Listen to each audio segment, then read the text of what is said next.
नमस्कार मित्रांनो, प्रेम करता एकमेकावरती, रिलेशन मध्ये आहात आणि तुम्हाला तुमचं लव्ह मॅरेज करायचंय, कुठं करायचं कसं करायचं हे माहिती नाही, तर श्री साई वैदिक विवाह कल्याण येथे तुमचं प्रेम विवाह सक्सेस करू शकता.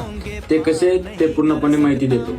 जर कोणाला लव्ह मॅरेज सक्सेस करायचं असेल तर ही रील सेव्ह करून ठेवा आणि तुमच्या मित्रांना शेअर करा.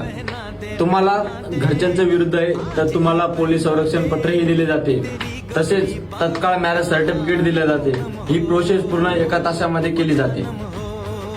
तर तुमचं प्रेमविवाह सक्सेस करायचं आहे तर आजच खाली स्क्रीनवर नंबर दिलेला आहे, त्या नंबरवर संपर्क साधा आणि तुमच्या रजिस्टर मॅरेजसाठी नोंद करा. मुलीचं वय 18 आणि मुलाचं वय 21, आधार कार्ड, शाळा सोडले दाखला, दोघांचे 2-2 पासपोर्ट फोटो आणि 3 साक्षीदार पाहिजे. जर तुम्हाला तुमचं प्रेमविवाह सक्सेस करायचं असेल तर आजच भेट द्या श्री साई वैदिक विवाह कल्याण येथे आणि तुमचं प्रेमविवाह सक्सेस करा. धन्यवाद मित्रांनो.